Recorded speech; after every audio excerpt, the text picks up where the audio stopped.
divno je što je govorio čovjek koji je također pisac gradskog romana. Dakle, on je sam onaj koji poznaje gradski život. Ali gradski život od ove populacije mlađe, dakle, baza roda u vreme ove naše krize i na početku krize nemamo kao što imamo naš Kučan. I moram da kažem da je mnogo lagodnije čitati njen roman nego govoriti njen. Sigurno, pre 10 godina ovaj roman ne bi mogao da prođe zbog naših predrasuda i zbog našeg neznanja i zbog naših uskih horizonata u odnosu na ono što se dešava u ljudskoj složenosti i ljudskoj seksualnosti. Zato mi se čini da gotovo i nema smisla da vam kvarim čitanje prepričavanjem ovog romana. Vi ćete sigurno čitati ovaj roman i nema ni jednog ovdje mladog čovjeka koji neće upitati se šta je to Tamara napisala tamo. Ja sam ovo čitao, moram reći, i kao čovjek koji poznaje njeno stvaralaštvo. Ja sam govorio o svim njenim romanima. Dakle, ja sam u neku ruku njen fan. Ja sam čovjek koji veruje u nju i primećujem da je ona u stalnom usponu. Sada je, moram da kažem svima vama, ona je sada u punoj zrelosti, čak iznenađujućoj zrelosti. Dakle, ne samo kao pisac, kao stvaralac, nego spisateljica, izvinjavam se, spisateljica, prosto da budemo u rodnoj ravnopravnosti, jer je i ova knjiga u znaku rodne ravnopravnosti, prema tome da se zna da sam pogrešio. Kažem, ona je pravila te likove fascinantno.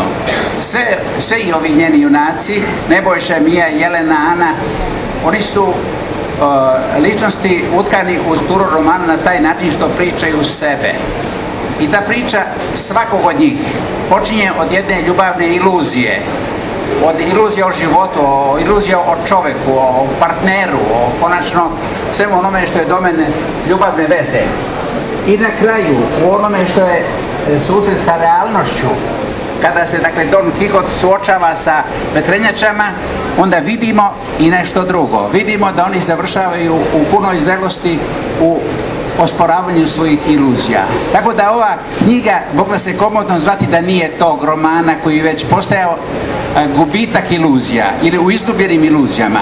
O tome govori Tamara. Moram da kažem, negdje bi se učinilo da će ona sa nekom od svojih ličnosti skrenuti ka nihilizmu, ka tome da poništi vrednosti života i vrednosti ljubavi, vrednosti postojanja, ali nikad to nije učinila. Nikada to nije učinila, iako je bilo tu onog istinskog pesimizma, dakle, onim nezadovoljstvom životom kakav on ne valja i kakav ne bi trebalo živjeti. Sve njene ličnosti, dakle, sve ove njene ličnosti su najpre one koje žive život kakav je nametnut okolnostima i kakav je nametnut njihovim predrasudama. A onda u sukobu sa životom one u toj ljudskoj složenosti stižu do toga što mogu biti, što je bremenito sadržajem. Toliko ste ličnosti pune u svom individualitetu, ali negdje mi se čini da je Ana mogla biti zapravo već gotova priča za jednu romanesku strukturu. To je osoba koja dolazi u grad i koja se dešavaju čuda neviđena i koja doživljava nasilje i konačno izlazi iz te priče o nasilju. Da bome, tu je i Mija, ne prepričam, nego prosto mi se čini da vredi o tome nešto reći i čini mi se, na primjeru Mije kao jedne složene ličnosti, možemo reći da je tajna žene u njenoj, dakle da je istina žene u njenoj tajni. Dakle, to je po meni i pričana jedna priča. Vrlo dobro, vrlo slojevito.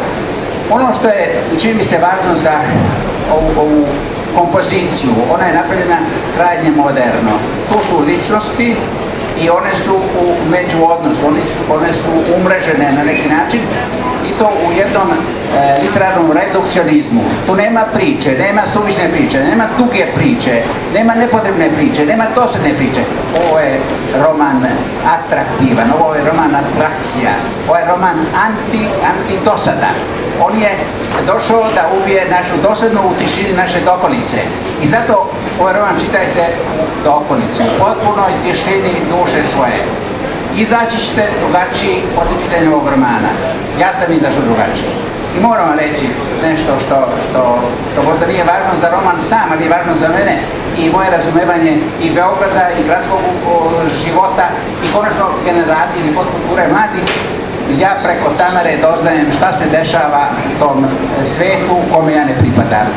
Znate, vrlo je važno, vrlo je značajno za svakog čitaoca kad izađe iz romana, iz dijaloga sa piscem, promenjen, i kada je promijenjena neka njegova koncepcija ili njegovo viđenje ili njegova predrasuda ili njegovo znanje, sve je ovdje u čitanju ovog romana moguće. A prema tome, čini mi se negdje, rekao sam, ovo je njiva koja je dobro obrađena, ovo je vrt koja ima puno cveća, puno tuge, puno ljepote, puno neizvesnosti. I moram da kažem, Tamara je ponovila samo jednu rečenicu u ovoj knjizi. Ona glasi: nesreća je kao vulkanska lava. Dakle, neslučajno. To je ona ponovila, mislim, 2 puta. A negdje čini se da tuga u ličnosti koje doživljavaju taj udarni krak u ljubavnim odnosima je nešto što je gotovo stalno osjećanje. Jedno osjećanje koje vidim kao nerazvojnu složnost jednog senzibiliteta, jednog moderniteta, jednog urbaniteta koji je vezan ako je za Beograd. A to što su njeni junakinje otputovali odavde, pa one su otputovali kao mnogi što su spakovali kofere i otišli odavde. Ovdje nije bilo razloga da se ostane previše. Prema tome, kolega kritičar je postavio njoj pitanje na koje neće odgovarati dok sam ja ovdje, jer je to sociološko pitanje, to nije književno pitanje. Njeni likovi su izmišljeni i slobodni, oni su izraz njene slobode, a ne sociološki iskaz o jednom kontekstu ili jednoj krizi koju smo živjeli i krizi sami koji su živjeli u toj krizi.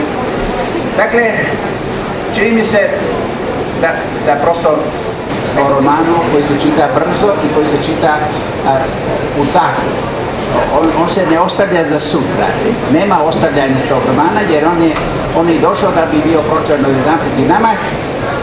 Moram da kažem da imamo zrelost u jednog pisca, da imamo konačno jedan roman koji je prema svetu tropar, prema lepoj autorki i najlepšoj autorki, moram to da kažem zaista, ja lepšu ne znam, napisala i najlepšu knjigu o ljubavi. Hvala vam.